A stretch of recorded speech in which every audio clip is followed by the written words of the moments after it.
Pompa itu menghisap air yang di bawah dari pompa, air yang sejajar, atau bahkan airnya lebih tinggi dari pompa. Teman-teman hanya fokus di pompanya, kenapa itu cetak-cetak, kenapa di setting itu salah.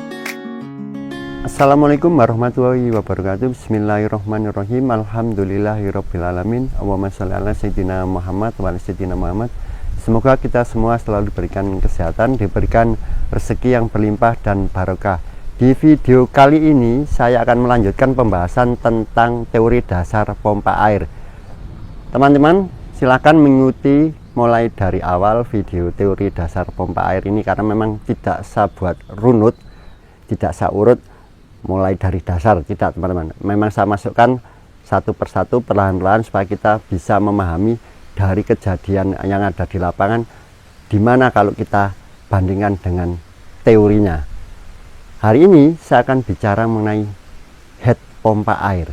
Itu suatu yang sangat penting teman-teman. Jadi yang kemarin pompa Sanyo atau pompa Shimizu 103 yang saya naikkan setting pressure switch-nya, kenapa ampernya itu tetap rendah, yaitu karena kita membicarakan masalah head.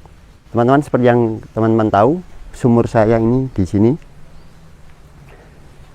Nah, ini saya beri pipa, teman-teman. Ini ada di sini. Satu masuk ke rumah, satu ke luar di sana.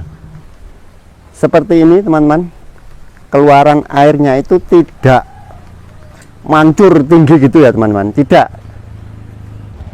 Ya karena apa? Ya karena kita bicara head lagi. Ini jadi satu pipanya, jalurnya. Kalau saya buka di sini seperti ini teman-teman.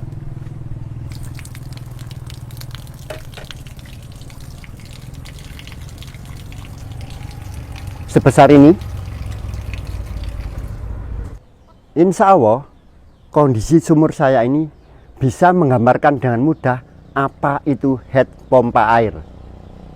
Jadi teman-teman, sumur saya itu ketika menembus di kedalaman 25 meter itu air mulai naik, tapi kecil ya. Akhirnya saya tembus sampai 26 meter.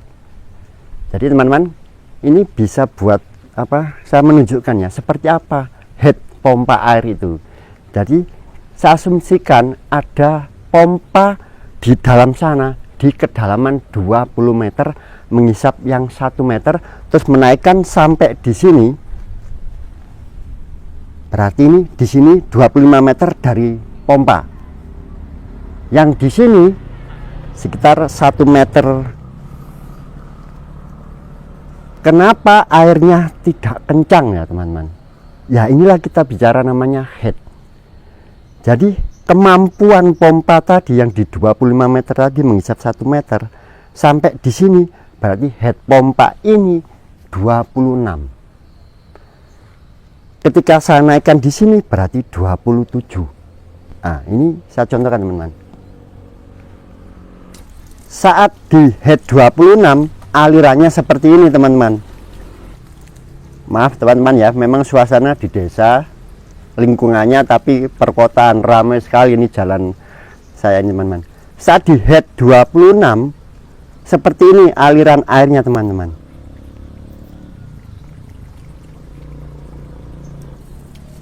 Kenapa aliran airnya hanya segini teman-teman di head 26 ini? Kita tes ya teman-teman. Kita tes head maksimal dari pompa saya ini, pompa yang ada di 25 meter di bawah permukaan tanah ini. Kenapa airnya ini jadi kecil? Coba saya naikkan ini teman-teman.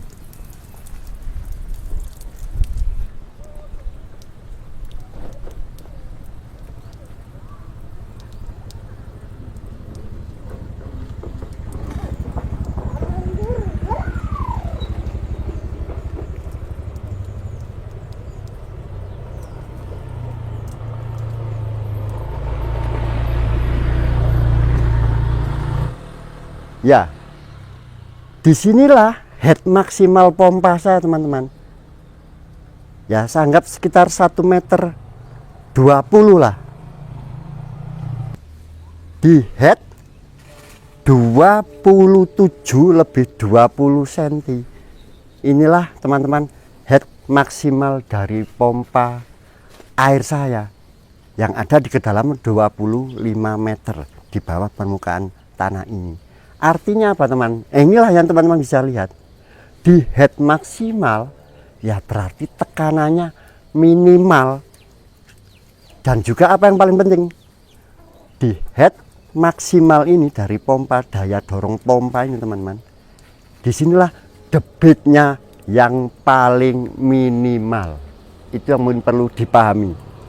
Dari head maksimal ini teman-teman, kita pasti bisa tahu berapa tekanannya kalau saya turunkan 1 meter. Ya tidak perlu ngitung yang lain-lain teman-teman.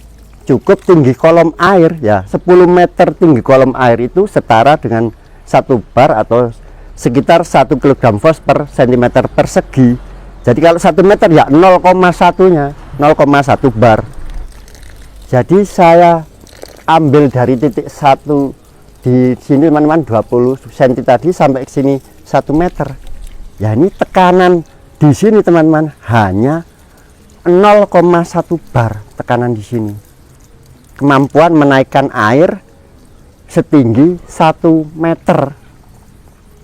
Maksimalnya kan di sini teman-teman 120 ya. Saya turunkan 1 meter. Saya matikan dulu. Jadi teman-teman, inilah pelajaran dasar dari pompa air ya. Supaya kita tidak mudah menyalahkan ya, atau memberi interpretasi yang salah terhadap suatu penjelasan karena kita tidak memahami apa itu head pompa air. Jadi ketika saya taruh di paling atas teman-teman, itu kemampuan pompa maksimal, yang berarti tekanan keluarnya paling minimal, debitnya juga paling minimal. Di mana debit maksimal dan tekanan maksimal? Ya berarti yang sedekat mungkin dengan pompa yang headnya paling rendah. Jadi di head minimal akan kita dapat debit maksimal dan tekanan maksimal. Dengan uji coba tadi teman-teman, itu bisa menjelaskan kenapa pompa air yang kita pakai, pompa air kecil yang 125 Watan itu ketika dijadikan pompa menghisap air dari sumur nanti berbeda ketika dijadikan sebagai pompa booster. Ya karena apa? Kita tuh merubah head teman-teman. Jadi jangan gampang ya menyalahkan apa, karena tidak dipahami, tidak dilihat di belakang pompa itu apa. Pompa itu menghisap air yang di bawah dari pompa, air yang sejajar atau bahkan airnya lebih tinggi dari pompa. Teman-teman hanya fokus di pompanya, kenapa itu cetak-cetak, kenapa di setting itu salah. Tidak dipahami pompa sebagai secara keseluruhan sistem yang utuh, yaitu ada head itu yang menjadikan pompa itu berbeda. Jadi teman-teman, katakanlah settingan pompa tadi 1,8, ya karena sebentar lagi kalau pompa itu dinaikkan keluarannya sudah sampai di head maksimal pompa, di titik kemampuan maksimal pompa. Ya kalau kita naikkan, ya pompanya tidak mati. Seperti tahu teman-teman tadi, di head maksimal.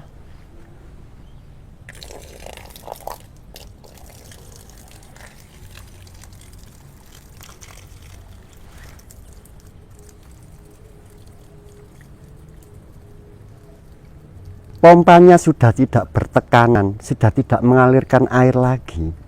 Biasanya standar setting off dari pabrikan itu adalah 2/3 dari kemampuan maksimal pompa. Biasanya pompa-pompa kecil itu maksimal di 3 bar teman-teman. Jadi seperti Sanyo itu sampai 3 bar, head totalnya kemampuan menghisap sampai mendorong totalnya 3 bar, artinya 30 meter. Jadi head itu ditulis 30 meter, dikonversikan menjadi tekanan teman-teman.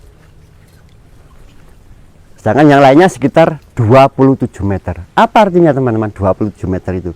Ketika dibuat menghisap 8 meter, normalnya pompa air, normalnya pompa sumur dangkal 8 meter, 27 dikurangi 8 itu adalah 19. 1,9. Sisanya itu tekanannya 1,9 teman-teman. Makanya disetting di 1,8. Kalau di setting 1,9 sudah tidak mampu mati, atau lebih dari itu tidak mampu mati lagi. Jadi seperti itu teman-teman. Kenapa kita tidak boleh menambah setting dari pompa air sumur dangkal itu? Ya karena pabrikannya sudah menghitung, karena rancangannya pompa itu menjadi pompa sumur. Nah kenapa boleh kita naikkan? Ya teman-teman merubah headnya jadi minimal, makanya tekanannya maksimal, debitnya maksimal. Nah itu ampernya ya tetap sama teman-teman, dengan yang tekanannya kecil. Di sini tekanannya kecil teman-teman, di sini tadi berarti tekanannya 0,1 bar, tetapi ampere pompa itu maksimal karena pompa itu sudah mendorong dari bawah setinggi 25 meter. Itu saja teman-teman, mungkin gambaran secara lisannya seperti itu. Jadi mungkin nanti ada kita di papan tulis itu lebih jelas, tetapi seperti itulah teman-teman. Jadi intinya teman-teman, untuk memahami suatu pompa air kita tidak melihat satu aspek saja ya. Jadi teman-teman itu harus sebagai viewer itu yang kritis ya. Ya kalau memang sekedar kebutuhan praktis ya tidak masalah, tetapi ketika terjadi masalah, terjadi problem, kita harus kembalikan ke teori dasarnya. Jadi jangan mudah menyalahkan, jangan mudah menjudge suatu masalah karena hanya sepotong-sepotong yang kita pahami. Semoga bermanfaat. Assalamualaikum warahmatullahi wabarakatuh.